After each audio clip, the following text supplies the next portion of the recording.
Hi guys, welcome to the Cinemagic cut. तो स्वागत है आपका तीसरे एपिसोड में। पहले के दो एपिसोड आपने देख ही लिए होंगे, ऐसे हम आशा करते हैं। अगर आपने नहीं देखा तो पहले वो जाके देख लीजिए, ताकि वेडिंग हाईलाइट के प्रोसेस को समझने में आपको ज़्यादा आसानी हो। ठीक है, तो ये लास्ट एंड फाइनल पार्ट है। इसमें हम colour grading, colour correction, preset, transition के बारे में जानेंगे और लेबलिंग कैसे करनी है उसके बारे में डिटेल में समझेंगे। और इसी के साथ ये सेक्शन भी खत्म हो जाएगा हमारा वेडिंग हाईलाइट का। उसके बाद हम कुछ और शुरू करेंगे। तो अगर आपने चैनल को सब्सक्राइब नहीं किया तो जल्द से जल्दी कर लीजिए, ताकि ऐसी अच्छी जानकारी आपसे मिस ना हो। तो चलिए शुरू करते हैं।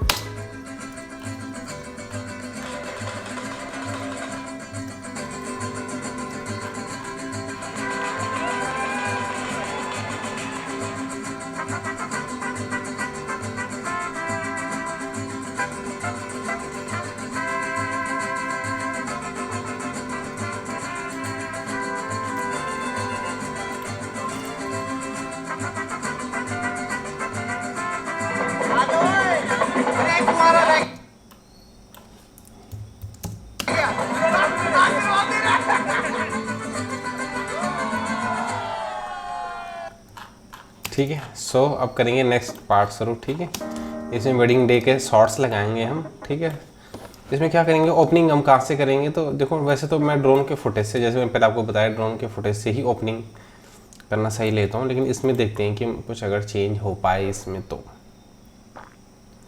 ठीक है, तो हम वेडिंग डे का डेकोरेशन ले लेते हैं, पहले इन कर लेते हैं। और उसके अलावा ग्रूम और ब्राइड के रेडी होने वाले जो शॉट्स होते हैं वो भी कवर कर लेते हैं, क्योंकि वो काम आएंगे इसमें बहुत। ठीक है, ये सेहरा बांधने के भी ले लेते हैं। ठीक है, सो और ब्राइड के रेडी होने के लिए लेते हैं, जो ब्राइडल है, ब्राइडल ये रहा। ठीक है, कि शुरू हम इसी से करेंगे। तो ये सारे आप भी इस तरीके के शॉट्स ले सकते हैं शुरू में। ठीक है, और क्या चाहिए, चलो फिलहाल इतना ले लेता हूँ। ठीक है, नहीं तो एक बारी में सारा मिक्सअप हो जाएगा। ठीक है, यहाँ से तो चलो ग्रूम के रेडी होने से ही शुरू करते हैं। ठीक है, सेकंड पार्ट को यहाँ पर हम देखते हैं कोई शॉट मिल जाए। आई थिंक ये वाला शॉट, ऐसे थोड़ा जूम करना पड़ेगा क्योंकि इसमें यहाँ पे लाइट आ गई है। ठीक है, बट फिलहाल हम यूज कर लेते हैं। ओके, इसको लॉक कर देता हूँ मैं। ओके, इसको यहाँ से यहाँ। ओके,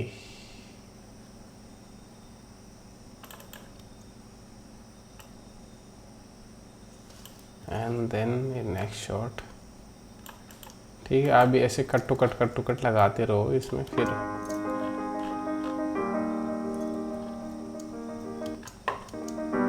ओके, एक दोस्तों का फुटेज ले लेते हैं यार। ओके, इससे शुरू करते हैं एक ब्राइड। अब एक क्लोजअप मीडियम शॉट्स की एंट्री कर लेते हैं। ओके,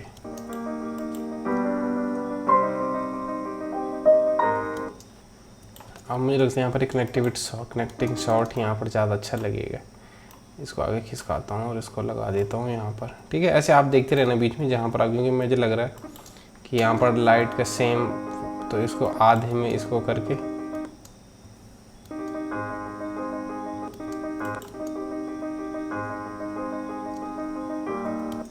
उसके बाद फिर अब सही, अब ज़्यादा सही लग रहा है क्योंकि एक जैसे शॉर्ट्स थे ना, तो शॉर्ट सिलेक्शन में भी देखना पड़ता कि कनेक्टिंग लगे। ओके,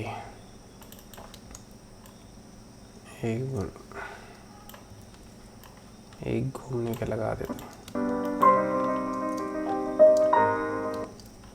ठीक है, अब क्या हो सकता है इसमें, कुछ ब्राइडल एंट्री के शॉट्स। ठीक है, और ग्रूम एंट्री में पहले वाले पार्ट में भी दिखा चुका हूँ, इसमें भी मैं दिखा सकता हूँ। पर उसकी ज़रूरत नहीं है क्योंकि हमने पिछले वाले पार्ट में काफ़ी सारा मटेरियल दिखा रखा है। ठीक है, ज़रूरत पड़ेगी तो दिखा देंगे, अदरवाइज मुझे लगता नहीं कि ज़रूरत पड़ेगी। तो इसमें ब्राइड एंट्री सेलेक्ट कर लेता हूँ। यहाँ तक ग्रूम की मम्मी डैडी हैं, इनको भी सेलेक्ट कर लेता हूँ। ब्राइड की मम्मी डैडी हैं, इनको भी सेलेक्ट कर लिया। ठीक है, कि मेन लोगों का भी ध्यान रखना चाहिए, जो ख़ास फैमिली है वो अगर थोड़ा फुटेज में उनका भी थोड़ा रोल दिखना चाहिए कि हाँ कहीं अगर उनको थोड़ा एडजस्ट किया जा सके। क्योंकि क्या होता है कि वेडिंग में सिर्फ दूल्हा दुल्हन ही नहीं होते ना, उसके अलावा भी काफ़ी सारी चीज़ें होती।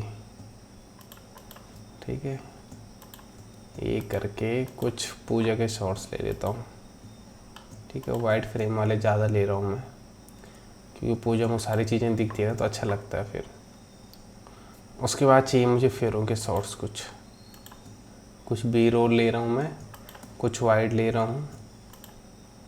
ठीक है,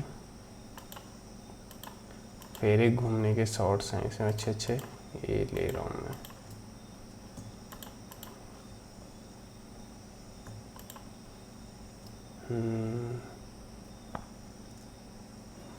और इसके बाद होता है जो सबसे ज़रूरी चीज़ है, वो है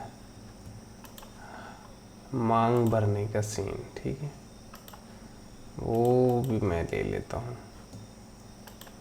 एंड देन इन्होंने हाथ जोड़े थे, वो वाला सीन आपको याद होगा, कियारा एंड सिद्धार्थ की शादी वाला। तो भी और कुछ ब्राइड और ग्रूम के पोर्ट्रेट हैं, वो भी कवर कर लेता हूँ इसी में आई थिंक। उसके बाद 2 फुटेज विदाई के लूँगा एंड देन ये फिनिश हो जाएगा ये पार्ट। ठीक है, तभी ये मैंने कवर अप कर लिया है ऑलमोस्ट सारा। यस, सो इसको डायरेक्ट इंपोर्ट कर लेता हूँ। अभी देखता, अगर मुझे इसमें ड्रोन मिलता है तो मैं ड्रोन के फुटेज से भी ओपन कर सकता हूँ ये सेकेंड पार्ट को, ये बीच में कहीं एडजस्ट करने के लिए, क्योंकि बहुत वाइड फ्रेम रहता है ड्रोन में तो अच्छा लगता है। सिटी एरियल मुझे लगता है फेरे के टाइम भी होगा शायद, अगर मैं सही हूँ तो। इतना कर लिया मैंने।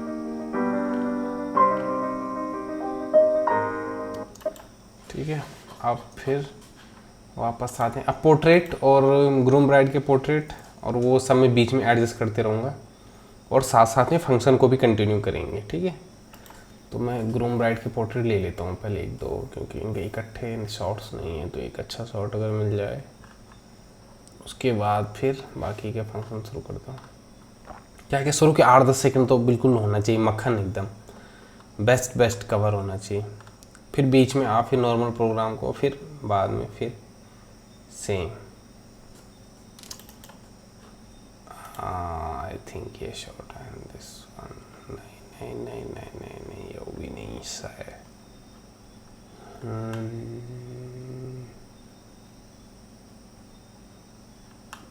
हाँ, आई थिंक ये वाला इसको यूज कर सकते हैं। एक बार देखिए थोड़ा ओवर एक्सपोज लग रहा है ना, ये ओवर एक्सपोज है नहीं। इसमें क्या होता है कि ये HLG में है शूट हो रखा। ठीक है, HLG 1-2 जिसमें भी होगा, तो उसमें क्या है कि आपको मॉडिफाई करना पड़ता। तो सारी क्लिप में सेलेक्ट कर लेता हूँ, मॉडिफाई इंटरप्ट फुटेज, और यहाँ पर कलर स्पेस ओवरराइट में RX 709 कर लेता हूँ। देखो अब ये वापस है।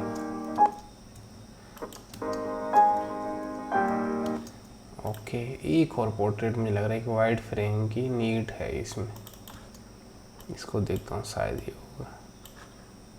No no no no no no no no no no no no Shivika no no no no no no no.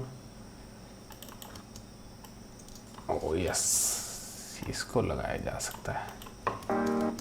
Yes,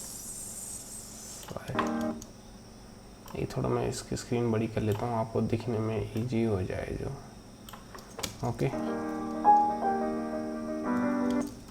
okay, अब फिर वापस से नॉर्मल फंक्शन पे चले जाते हैं। ये है ब्राइड की एंट्री।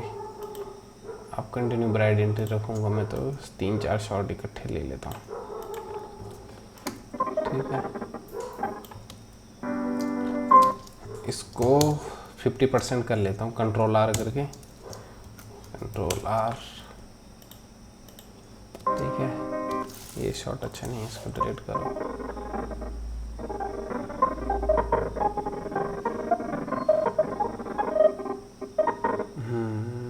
यहाँ से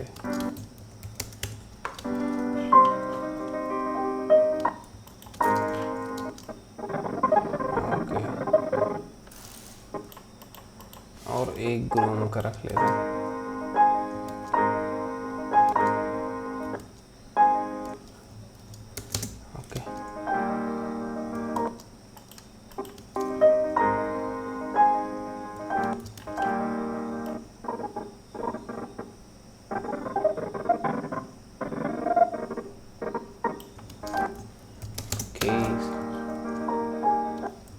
ठीक है, अगर आपने पहले मार्कर नहीं लगा, मैंने तो मार्कर लगा रखे हैं, तो मैं थोड़ा सा इसको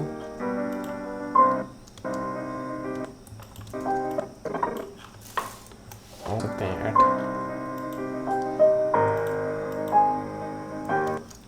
ठीक है, और एक ग्रूम एंड ब्राइड का पोर्ट्रेट कहाँ गया? फेरों के सीन कर लेता हूँ कुछ ऐड। जयमाला बीच में दिखाएंगे, लास्ट में भी बेहतरीन बेहतरीन रखेंगे कुछ।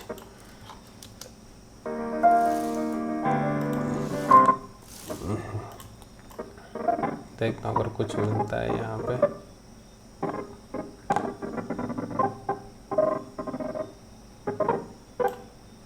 मैं तलाश में हूँ एक वाइड फ्रेम के। चलो एक क्लोजअप डाल देता हूँ पहले।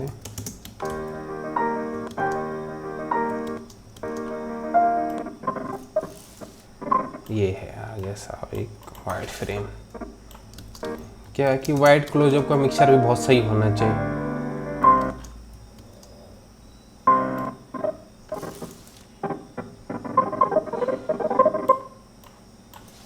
ओके, अब इसमें एक बीच में डाल देता हूँ।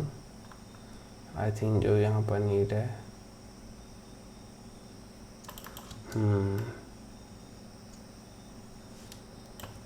वो है एक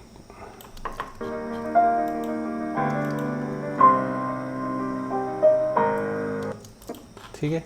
तो क्या होता है कि मैं सारे फंक्शन 3-4 क्लिप से ज़्यादा नहीं रखता, फिर उसके बाद फिर चेंज कर लेता हूँ, ताकि क्या उसमें वो क्रिप्सीनेस बनी रहे बीच बीच में ना। तो कई बार क्या होता है कि अगर जयमाला के लिए ब्राइड आ रही है तो फिर कुछ 3-4 शॉट वो रख लेता हूँ, फिर दूसरे फंक्शन में कुछ एडजस्ट कर लेता हूँ, या कुछ नहीं करता हूँ तो फिर पोर्ट्रेट को मैं एज ए फिलर यूज करता हूँ बीच बीच में। ठीक है, केमिस्ट्री को दिखाने के लिए। और फिर आप एक ही प्रोग्राम को देखिए, आदमी बोर भी हो जाता है जब 3-4 सेम तरह की क्लिपें आना शुरू हो जाती है। तो 3-4 तरह की क्लिप्स आप लगा देते हैं कंटिन्यू, तो क्या होता है कि आदमी थोड़ा बोरियत आना शुरू हो जाता है। तो उससे बचने के लिए मैं यूज करता हूँ कि बीच में पोर्ट्रेट और कुछ ब्राइड और ग्रूम के जो थोड़ा हंसते हुए या कुछ वैसे, अगर कोई सीन है वैसा, कोई पोर्ट्रेट वैसा है, तो वो यूज कर लेता हूँ। ठीक है, ज़्यादा लंबा नहीं, 1.5 मिनट का पार्ट है लास्ट का, 1.5 मिनट का पहले का, 3 मिनट का और हाँ तो 3 मिनट का हाईलाइट है। अब इसमें 3-4 शॉट्स के बाद अब इसमें मैं जयमाला करा सकता हूँ। ठीक है, जयमाला के सारे शॉट ले लेता हूँ। एक बार चेक कर लेते हैं कहाँ से शुरू हुआ है। और यहाँ से ठीक है, इसे भी स्लो कर लेता हूँ। ठीक है, स्लो आप उतना ही करें अगर आपने 100 fps शूट किया है या 50 fps शूट किया है। अगर इससे कम है तो फिर दिक्कत है आपको। ठीक है, यहाँ पर एक ग्रूम साहब थोड़ा इमोशनल हो गए, तो फिर ग्रूम थोड़ा इमोशनल हो गए, तो फिर एक शॉट उनका तो बनता ही।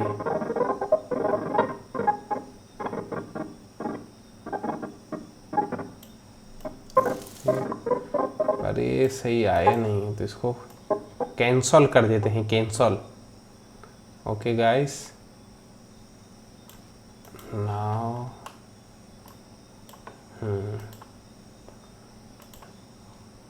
थोड़ा फैमिली को ले लेते हैं। ठीक है, 4 फुटेज फैमिली के डाल देते हैं। ये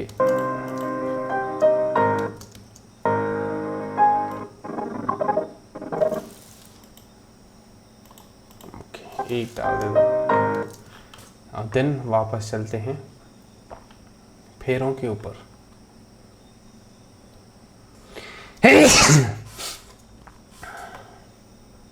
ठीक है। अब इसमें मैंने एग्जैक्ट वैसे सिलेक्शन किया हुआ जैसे कि मुझे यूज करना है। इसमें फेरे हैं, फिर पोर्ट्रेट है एंड देन फिर विदाई, तो इसलिए मैंने सारे शॉट एक साथ ले लिए। ठीक है, मेन जो मोमेंट होते हैं उनको आप कोशिश करो कि स्लो ही रखो, क्योंकि क्या होता है वो ज़्यादा अच्छे दिखते हैं।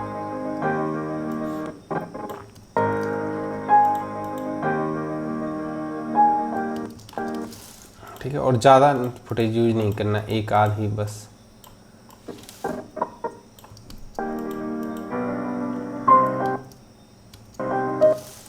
ठीक है, इसमें थोड़ा लाइट आ चुकी है आगे, बट इसको यूज किया जा सकता है। नहीं, इसको थोड़ा सा आई थिंक इसको यूज कर सकते।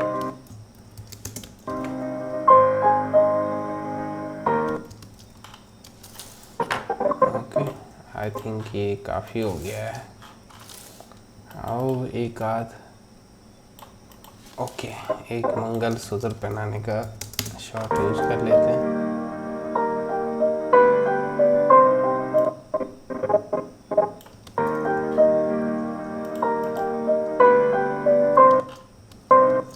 ओके, फिर इसको आई थिंक यस इसको यूज कर लेते हैं। ये है मांग भराई का।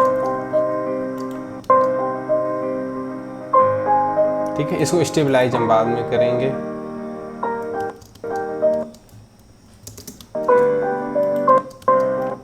एक और कर लेते हैं, इसको करते हैं, एक काम करते हैं, इसको यहाँ तक और यहाँ तक।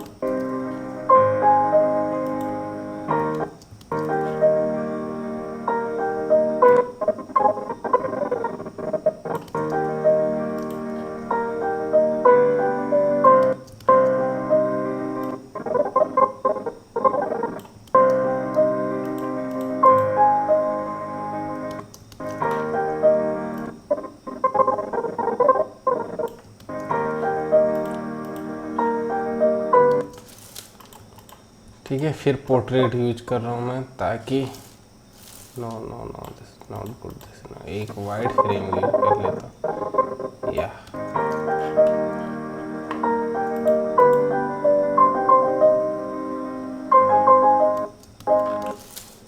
ये वाला फ्रेम मैं यूज कर चुका हूँ, ये भी यूज कर चुका हूँ, ये भी यूज कर चुका हूँ, तो आई थिंक इनको ज़रूरत नहीं है, ये भी नहीं। बालमजी मारा, ओके, इसके साथ ही इसको फिनिश कर देता हूँ।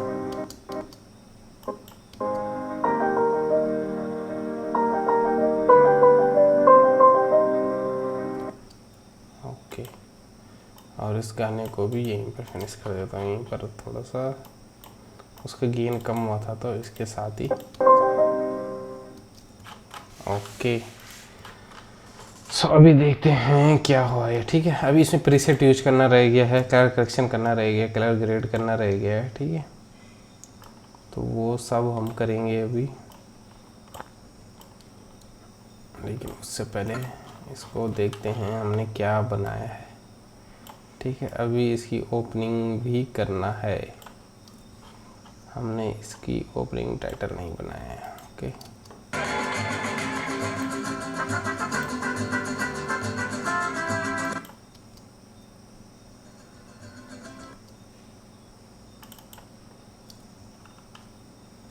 ओह माय गॉड,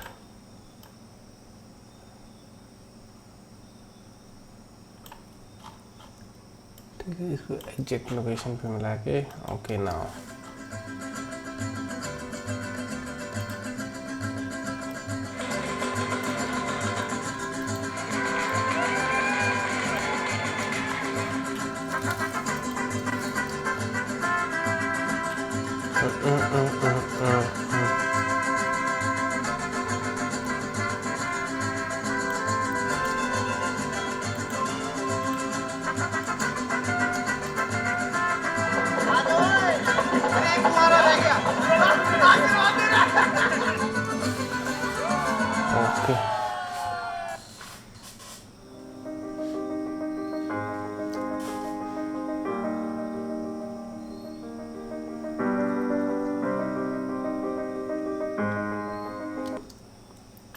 ओके, तो चलो यहाँ से शुरू करते हैं।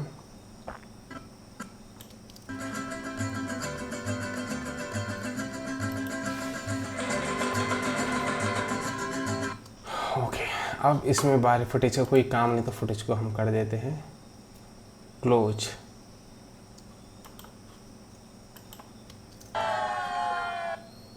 ठीक है, तो यहाँ से मैं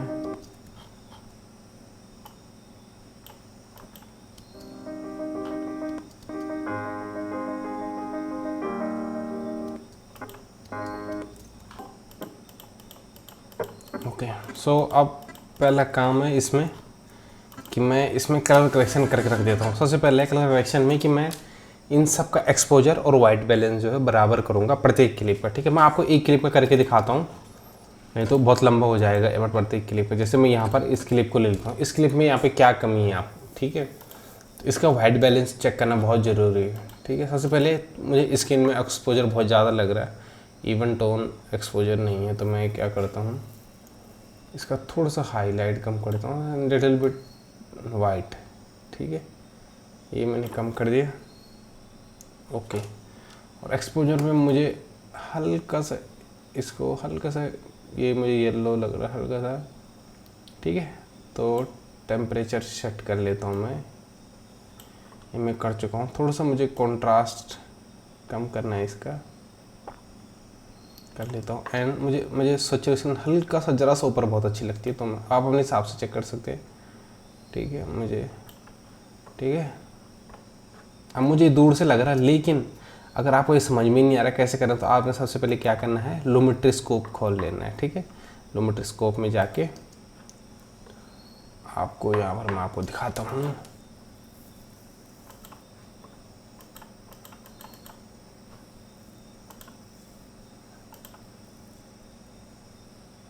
विंडो में जाइए, लूमेट्री कलर के साथ लूमेट्री स्कोप होएगा।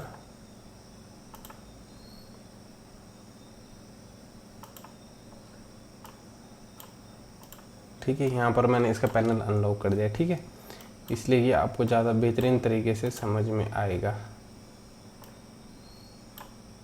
ओके, इसको यहाँ पे रख लेता हूँ मैं। ठीक है, अब अगर आपको ये समझ में नहीं आ रहा कि कैसे पता चलेगा और ये सब क्या है, कि इसमें कम ज़्यादा कैसे पता चलेगा, तो इसके लिए मैंने अलग से वीडियो बना रखा है कि how to colour grade wedding video या how to colour grade in Premiere Pro. ठीक है, उसमें मैंने डिटेल से बताया है कि आपको किस तरीके से करना है, क्या क्या पैनल खोलना है, हिस्टोग्राम खोल के रखना है कि नहीं खोलना है। ठीक है, इसमें वेक्टरस्कोप, परेड, RGB और वेव फॉर्म लूमा हमने खोल रखा है। ठीक है, ये 3 सेक्शन है जो मेरा मेन जिनका काम होता है। इसमें से सबसे मेन लूमा और वेक्टरस्कोप का काम होता है। ठीक है, अब यहाँ पर मैं इसे देखते हुए मैं चेक कर लेता हूँ। ठीक है, अगर आपको ये समझना तो मैंने इसके लिए अलग से वीडियो बनाया है कलर ग्रेड का। अगर मैं कलर ग्रेड भी समझाते जाऊँगा अगर इतनी डिटेल में, तो फिर वीडियो बहुत लंबा हो जाएगा। ठीक है, जो कलर ग्रेड का मैंने अलग से बना रखा है वीडियो, आप उसको समझ लीजिए, फिर आपको ज़्यादा आसानी हो जाएगा कलर ग्रेड करने में।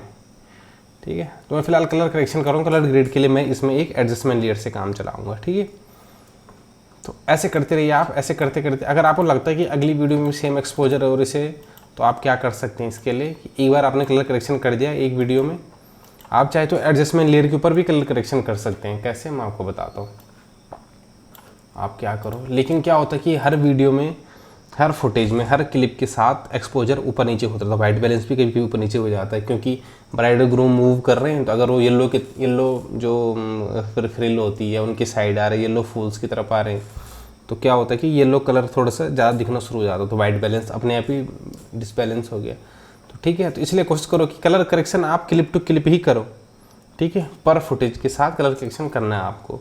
हाँ, कलर ग्रेडिंग के लिए जब आप सारा एक्सपोजर और वाइट बैलेंस मेंटेन कर लोगे, तो उसके बाद आप कर सकते हैं एक एडजस्टमेंट लेयर डाल के उसके ऊपर कलर ग्रेड कर सकते हैं। ठीक है, तो मैं ऐसा कर लेता हूँ, आप भी ऐसा करते रहिए सारे क्लिप के ऊपर। मैं करके, जैसे आपने ये किया एक क्लिप के ऊपर किया और आपको लगता है कि सेम एक्सपोजर दूसरी जगह है, तो आप इफेक्ट कंट्रोल में जाइए। यहाँ पर आपको दिखेगा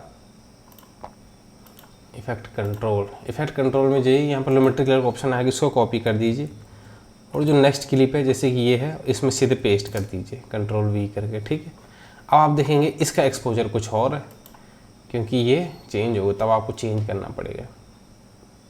ठीक है। तो आपको क्या करना है, वापस से आना है यहाँ पर, आपको इसका फिर वापस से आपको लूमेट्री स्कोप पैनल भी खोलना है, उसमें देख देख के ही करना है कैसे करना है, ठीक है।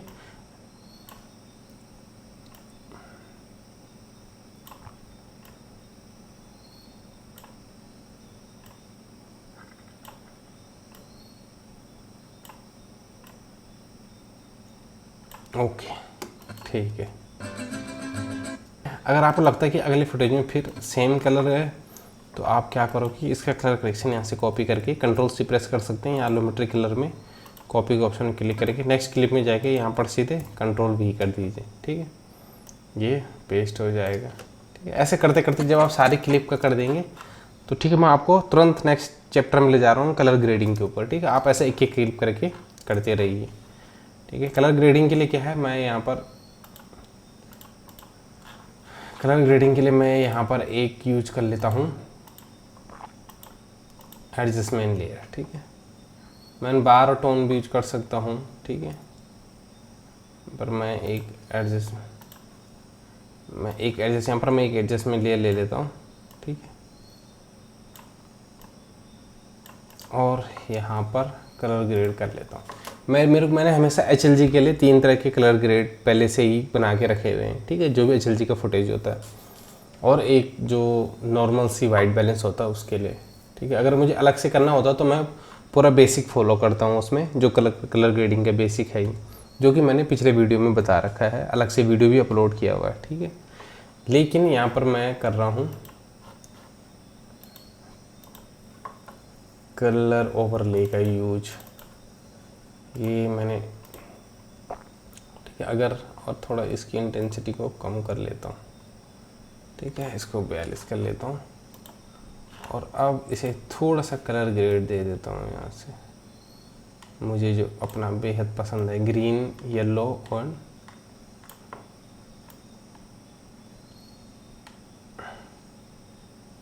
अभी हम करेंगे इसका प्रीसेट और कुछ और चीज़ें इस्तेमाल करेंगे, देखो कैसे करना है, ठीक है।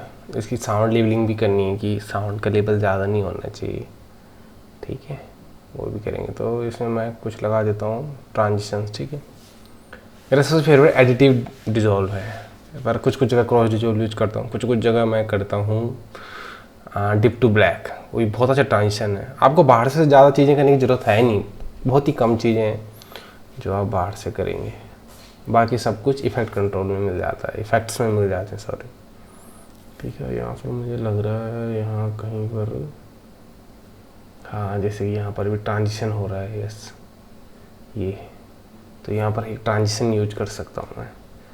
तो यहाँ पर मैंने बहुत सारे ट्रांजिशन ले रखे थे अंदर, तो इनको अंदर, अब जैसे कि यहाँ पर साउंड प्ले हो रहा है, ठीक है, तो यहाँ पर मैं कैमकॉर्डर ओवरले भी यूज कर सकता हूँ, बहुत अच्छा लगता है वो भी। जहाँ पर आपको थोड़ा रॉ साउंड मिले तो आप कैमकॉर्डर ओवरले से उसको फिनिशिंग कर सकते हैं उसकी। जैसे मेरे पास है एक VHS कैमकॉर्डर ओवरले है, एक आपको दिखाता हूँ, यहाँ पर है, ये है सन, ठीक है। इसको कैसे यूज करना है, इसका ये सारी चीज़ें मैं आपको पहले दे चुका हूँ, ठीक है। इसको इसके ऊपर डाल दो, उसके बाद इसमें क्लिक करके, इस पे क्लिक करके इफेक्ट कंट्रोल में जाना है, इफेक्ट कंट्रोल में जाके आपको इसका ब्लेंड मोड सेलेक्ट करना है स्क्रीन पे, ठीक है। ये ब्लेंड मोड में गई, स्क्रीन सेलेक्ट किया, देखो इसकी ओपेसिटी आप अपने हिसाब से रख सकते हैं, ऊपर नीचे जितना आपको रखना है, ठीक है। तो ये सही हो गया। इसको बहुत सारी जगह यूज कर सकते हैं आप, जैसे कि गेट एंट्री के टाइम जो मस्ती होती है वहाँ पर यूज कर सकते हैं, बहुत सारी जगह है जहाँ पर आप यूज कर सकते हैं, ठीक है। जैसे यहाँ पर आप दूसरी जगह शिफ्ट हो रहा हो तो यहाँ पर भी मैं कुछ यूज कर सकता हूँ। जैसे यहाँ पर मैं एक ट्रांजिशन यूज करता हूँ, उसमें से ये शिफ्ट होता है दूसरी तरफ, ठीक है, जैसे ये, तो इसे यहाँ 2 क्लिपों के बीच में लगाना है, और एक कट साउंड भी लगा सकते हैं इसमें, ठीक है, बीच में थोड़ा सा गैप दे दो, और फिर उसके बाद इसको भी सेम करना होता है, फिर कंट्रोल में जाके जितना ट्रांजिशन लगाना है उसी इन आउट करके ले आओ, उसको इफेक्ट कंट्रोल में इसको भी ओपेसिटी को कर देना है अपना ब्लेंड मोड में सेलेक्ट, ब्लेंड मोड में करके स्क्रीन सेलेक्ट कर देनी, ठीक है, ठीक है। एक ट्रांजिशन थोड़ा लंबा है, ये ओवरले है एक्चुअली, तो इसको आप ट्रांजिशन की तरह भी यूज कर सकते हैं। तो देखो जहाँ पर सही लगे वहाँ पर से उठा दो, ठीक है, ये सही लग रहा है, तो इफेक्ट कंट्रोल में जाके ब्लेंड मोड को स्क्रीन पे सेलेक्ट कर देते हैं। उसके बाद इसमें थोड़ा सा पड़ता ऑडियो की जरूरत है, तो मेरे पास माउस क्लिक का साउंड है, ठीक है। और वो सारे साउंड आपको मिल जाएंगे अपना यूट्यूब क्रिएटर स्टूडियो से। क्रिएटर स्टूडियो में जाके वहाँ पर आपको ऑडियो लाइब्रेरी का ऑप्शन मिलेगा SFX का। मेरे पास VHS साउंड है इसका, तो मैं क्लिक साउंड भी यूज़ करता हूँ, VHS भी यूज़ करता हूँ। VHS में थोड़ा बड़ा साउंड मिलता है जोरदार, क्लिक में थोड़ा हल्का मिलता है, और दोनों यूज़ कर सकते हैं क्लिक भी। इसे थोड़ा सेलेक्ट करो क्योंकि बहुत लंबा VHS का साउंड है, तो जितना चाहिए आपको उतना आप सेलेक्ट कर लो और एग्जैक्ट ट्रांजिशन के नीचे डाल दो। फिर क्या होता है, थोड़ा साउंड के साथ थोड़ा फील सही आता है कट होने का। ये कि आपका वीडियो और साउंड दोनों का कोऑर्डिनेशन होना चाहिए बढ़िया, ताकि आंखों से तो वो दिख रहा है ट्रांजिशन चेंज होता है, लेकिन कानों से भी सुनाई देता। तो क्या होता है कि अब इसमें मैं कुछ ओवरले यूज करता हूँ, ठीक है। ये वाला ओवरले है, तो इसको भी कैसे यूज करना देखो। इसको भी क्लिप के ऊपर डाल देता हूँ, ठीक है। और ये देखें आप, फिर इसको सेट ऑफ, अगर थोड़ा सा छोटा बड़ा है तो सेट ऑफ फ्रेम्स है, जिससे भी नहीं होता है तो आप सीधे इफेक्ट कंट्रोल में जाके इसको स्केल कर सकते हैं, ठीक है। तो आप जितने स्केल रखना है उसको स्केल कर दो। उसके बाद सेम ब्लेंड मोड को स्क्रीन पे करना है, ठीक है। एंड बस उसके बाद से दाएँ बाएँ जितना भी खिसकाना है आपको अपने हिसाब से कर सकते हैं, ठीक है। ये सब यूट्यूब पे फ्री में मिल जाते हैं, अगर आपके पास नहीं है तो ऐसे घबराने की टेंशन नहीं। अब जैसे ये शॉर्ट है तो इसके लिए भी मुझे चाहिए ओवरले, तो ये नहीं पिछला वाला आई थिंक ज़्यादा बढ़िया था, ये वाला ज़्यादा सही है, ठीक है। तो इसको सेलेक्ट कर लेता हूँ, जहाँ पर से मुझे थोड़ा रेड और ग्रीन स्काई ब्लू टोन थोड़ी सी मिल जाए, तो इसको पूरे उसके ऊपर डाल के इसको भी सेम करना है, क्लिप के ऊपर डालना है। और उसके बाद सेलेक्ट करके इसे इस ओवरले को सेलेक्ट करके और इसको करना है इफेक्ट कंट्रोल में जाके ब्लेंड मोड को स्क्रीन, ठीक है। तो ये ज़्यादा अच्छा दिखेगा। और उसके बाद आप उसकी ओपेसिटी को भी थोड़ा कम कर सकते हो, ओपेसिटी को थोड़ा कम ज़्यादा करके ऐसे स्क्रीन को ब्लेंड मोड को कर दिया स्क्रीन। फिर आप अपने हिसाब से देख सकते हैं कि कितना रखना है आपको ओपेसिटी इसकी, ठीक है। तो क्या होता है, इन छोटी छोटी चीज़ों से थोड़ा हाईलाइट और बेहतर बनना शुरू होती है। छोटी छोटी चीज़ आपको लगता है यार कौन करेगा, लेकिन करना चाहिए। उन छोटी छोटी चीज़ों से ही थोड़ा उसमें वो होता है निखार आएगा, निखार। ओके सो ये हो चुका है। अब मुझे लगता है एक यहाँ पर शुरू में क्लिप थी, ये यहाँ पर थोड़ा डांस कर रहे हैं तो थोड़ा सा लगता है रॉ साउंड, भांगड़े की आवाज़ थोड़ा चाहिए, तो ठीक है। इसको रिवील इन प्रोजेक्ट करना है आपको। प्रोजेक्ट में क्लिप दिख जाएगी कहाँ पे थी, और इसका साउंड उठा के डाल दो। आप एक्सटर्नल साउंड भी डाल सकते हैं भांगड़े की आवाज़, लेकिन क्या होता है कि थोड़ा ओरिजिनल के साथ खेलने में ज़्यादा मज़ा, ठीक है। इसकी गेन थोड़ा कम ही रखनी है, ज़्यादा नहीं रखनी, ठीक है। इसको थोड़ा एलकट की तरह इस्तेमाल करना है, ठीक है। फिर आपको ये हो गया, थोड़ा साउंड के साथ थोड़ा अच्छा लगना शुरू हो जाता, ठीक है। फिर दोनों तरफ से इफेक्ट लगा के क्रॉस रिजोल्व लगा के आपका काम बढ़िया हो जाएगा, ठीक है। लेवल गेन आप कितनी भी रख सकते हो अपने हिसाब से। वैसे कोशिश करना है कि जो मेन ट्रैक का जो हमने बैकग्राउंड म्यूजिक चल रहा है पीछे से, उससे थोड़ा कम ही रहे। जो मेन ट्रैक है उससे थोड़ा कम ही रहना चाहिए कि वो शोर ना लगे, ठीक है। देखो ये बहुत सही हो रहा है। अब एक और इफेक्ट हम और यूज कर सकते हैं यहाँ पर एक और जगह पे, क्योंकि जहाँ पर ये भी पिछले रानाइट के सीन से डे में शिफ्ट हो रहा था। इस ट्रांजिशन को ओवरले है, इसको ट्रांजिशन की तरह इस्तेमाल कर सकते हैं, ठीक है। ये ट्रांजिशन ओवरले की तरह इस्तेमाल कर सकते हैं, या कह सकते हैं, ठीक है। सेम स्क्रीन करना है आपको, और इसमें सेम जो पीछे आपने साउंड लगाया होगा उसको आप आगे खींच सकते हैं, ठीक है। मैं इसकी स्पीड कम ज़्यादा कर, अगर इसकी स्पीड फास्ट और स्लो कर सकता हूँ। स्लो हो रहा है तो आप फास्ट कर सकते हैं, कंट्रोल R प्रेस करके, ठीक है। कंट्रोल R फिर जितना चाहिए उतना। इसमें मैं थोड़ा फास्ट चाहिए था तो मैंने 200 कर दिया, इसको 200 कर सकता हूँ। फिर और स्पीड से होगा शिफ्ट, देखो। फिर नीचे से आप फिर वही सेम साउंड पर SFX लगा सकते हैं जो मैंने पिछली बारी में यूज़ किया था, ठीक है। उसको आप ऑल्ट प्रेस करिए और उसे सीधे ड्रैग एंड ड्रॉप कर दीजिए आगे से पीछे, ऊपर ऑल्ट प्रेस करके रखना है, ठीक है। तो सीधे कॉपी हो जाता है, आपको कॉपी पेस्ट करने की ज़रूरत नहीं। ऑल्ट प्रेस करके रखिए और जिसको आपको उठाना है उसे सीधे उठाइए और यहाँ ले आइए, तो ये वहाँ से आ जाता है इधर। सो हाईलाइट कंप्लीट हो चुकी है, ठीक है। आप इसे आउटपुट निकाल सकते हैं इसका, और आप उसमें सिर्फ अभी अपना नाम डालना है, जो भी कंपनी वेडिंग कंपनी है उसका नाम और ब्राइडल ग्रूम के नाम डालना है आपको। देन ये हो चुका है complete. So guys wedding highlight breakdown के एपिसोड में फ़िलहाल इतना ही है। हम सारा कुछ कवर कर चुके हैं इसमें, ठीक है। तो अगर आपने चैनल को सब्सक्राइब नहीं किया तो कर लीजिए, लाइक कमेंट शेयर जरूर करें। वेडिंग हाईलाइट का सेक्शन यहाँ पर समाप्त हो जाता है। उसके बाद हम देखेंगे कुछ नया लाने की कोशिश करेंगे आपके लिए। तब तक के लिए थैंक यू, धन्यवाद, शुक्रिया।